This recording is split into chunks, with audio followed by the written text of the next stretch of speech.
Welcome back. Now, we are focusing on brunch in the kitchen today, and with it being Paddy's weekend, we're putting an Irish spin on it. Yes, indeed. Or Martin O'Donnell is from the 12 Hotel in Barna. He joins us, and we're starting with a treacle and oat bread today, Martin. That's right. Couldn't get more Irish than that. Bit of brown bread. It's Paddy's weekend, so there's nothing more for me quintessential than brown bread, potatoes, pancake, this kind of thing. So I was like, what way can we do it different? This is a new one we have on in our restaurant in West, and people are going mad for it. So we created it without using butter. So we replaced the butter with beef fat, and it adds a lovely... Beef fat? Beef dripping, baby. Yeah. Wow, so it's beef dripping that usually people cook their chips in or whatever way it is. It's something that we use in the restaurant anyway, is the beef fat. So I was like, you know what, let's try and use it. But you wouldn't normally use it in bread, would you? Not generally, but No. now this is a staple in the restaurant because everyone, like we have maybe 70 or 80 guests every Saturday night, guaranteed 45, 50 of them will say, the bread was amazing. There you go. It's getting that reaction, and that's why I felt it's just something so Irish. Yeah. It's so simple. You go to a restaurant and the biggest compliments you get is the brown bread, and you're like, Yeah. you know. So what are you starting with? So what I have in the bowl is organic brown flour. It is the guy, he was calling me the last day and he said, OK, I'll mill it for you today, you'll have it tomorrow. And I was like, this is great, you know, this is new modern Ireland cuisine. And as chefs, you love hearing that kind of stuff, don't you? Especially with flour, because generally it sits on the shelf for 6 months. But yes, of course, yeah. Milled, fresh, so it's organic brown flour, white flour, very simple. It's very kind of normal brown bread ingredients. Recipe, yeah. Brown flour, white flour, bread soda, salt. And then it kind of gets to where you want to burn it. I have organic porridge flakes, I have wheat bran, and some mixed seeds as well. So that's kind of the base of any brown bread. Then we have our treacle is here. It's just getting warm up.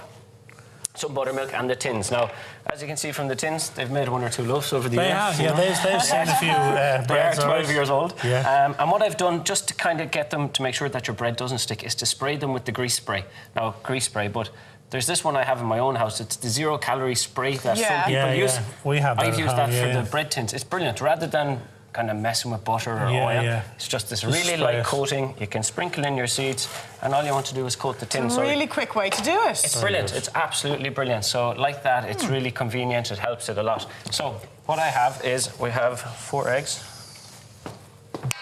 4 full eggs going in. 4 eggs. Okay. We've 750 ml of our buttermilk. And the recipe is online. Lovely. Buttermilk. So it's, again, there's so many good quality Irish buttermilks out there. Really important just to try and get the best you can. So you can see now our treacle is starting to warm up, so we do have to wait a couple of seconds. So that's treacle you have in there? So that's just 300 ml of treacle and your beef fat. So you just kind of bring them up to the boil. You just want to soften both. Okay. And then your eggs, your buttermilk, it's all combined. So you're just breaking them down with the heat? It's just the heat. It just kind of warms it up. It makes it a lot more fluid, so it's easier to work with. It's not hard and sticky. Can I ask you a question, Chef? When you're developing a recipe like this, how many stages does it go through before you end up with the actual bread that you're going to put out to your customers in the restaurants? Do you have to keep going and keep trying and changing and tasting? Yes, you have to keep changing. You have to keep trying it a few times, but then... Would it take months to develop a recipe like this? Not something simple like this, but different dishes, like restaurant dishes, like lamb dishes or beef dishes, or something that's a bit more complex than brown bread. main course dishes. Whereas this brown bread is something that I've grown up with. It's, I think every family in the country has got their signature family brown bread, So my mum would have always used oats, she would have used bran, she wouldn't have used measurements, it would have been by hand. Yeah, by hand. And I think that's the great thing about the Irish cooking scene, is that people just grow up with all these flavours in their own family. What's also good, though, is that we've chefs like you all around the country who are going to experiment, like with beef dripping in a brown bread. And always thinking about local produce, which is so important as well. It's really important to support all the Irish suppliers. As I said, this flour, Ballymore, it's an Irish company that are milling the flour fresh. You have Quiniogue buttermilk, you have butter. There are so many. And their buttermilk is amazing, County Mayo. But there's so many producers all around the country. It's not just really, most of them, the best ones are in the West, of course. But you would say that. But in general, in Ireland, I think it has come on leaps and bounds. I think so. It's not just about you guys in the restaurants and hotels. It's about the home cooks being aware of these ingredients. Well, I think the more the chefs that are out there, that are in the public eye, and even more on Instagram and Twitter and stuff, the more they highlight them, the more people see them, the more people that see them, the more try them. Of course. Because you want the best products anyway. That's what everyone wants. And at the end of the day, why not support our own? We've done it for years, and now we've gone away from it over recent years, and I think now it's coming back to it, which is absolutely brilliant. So in terms of what's next, is it the hot, the warm ingredients? It's the hot. I'm trying to melt. Trying to hurry on a little bit. Yes, I hear you. The joys of live television. Yes. Melt!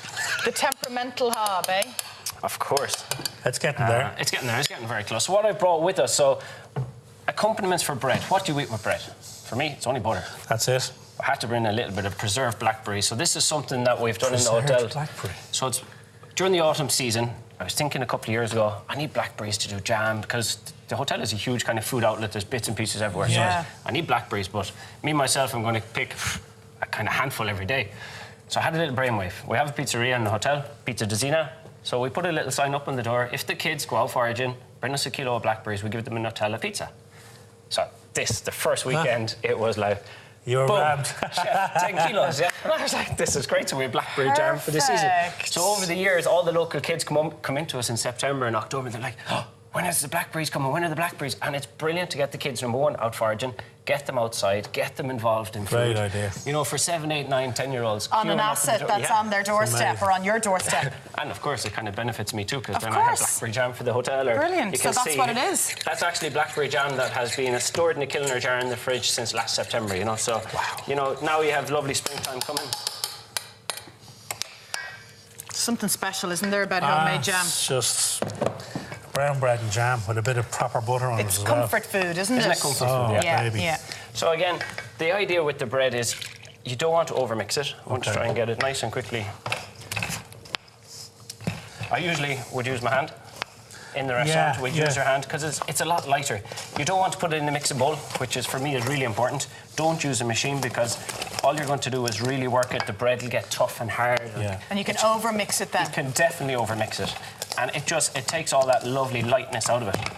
And the other thing for me is when you are pouring it into the loaf, stand back from the shirt. Yeah. When you're pouring it in as well, it's important not to press it and squash it down. Just let it fall in. Let gravity do its thing. Exactly. So then. But it's very easy to just tap the top, isn't it? It is. Just kind of get excited and push it down. Yeah. And try and make it all square and nice. And that's the great thing about this. It's just like that. Just let it fall in. It should be rough. Yeah. It's not rough. It's just if rustic. Rustic. That's a nicer word. But just under a minute, chef. That's great. So we'll pop that in the oven. We'll give it an hour at 180. 180. So when we come back. And of course, you have one made already. You have one. Perfect. Lovely. Oh, look at that. So, with the treacle, you do get that little slightly darker top on it. You've got the seeds. Oh my God. You wouldn't even notice that it is beef fat.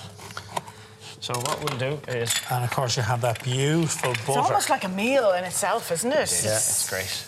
But you can understand why your restaurant patrons are going, oh, the brown bread's incredible. I know, the brown bread alone. I mean, you're saying it's simple, but it's different and there's thought gone into it. Absolutely. There is thought and it is slightly different, but you know what? I think at the end of the day, it's still just brown bread. And he's doing my butter portion, so no, he's not. He's putting it back.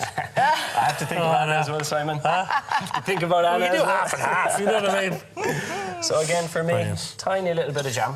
Beautiful. So all you have is bread, butter and jam. Right. Just back to your youth, huh? Shall we have a taste, ladies, first? Absolutely, yeah. Thank you, hot out of the oven.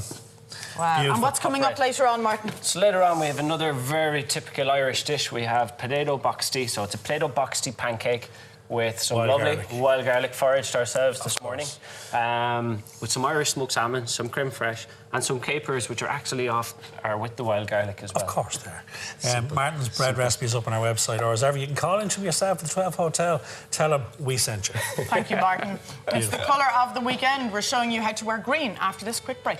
That's delicious, by the way.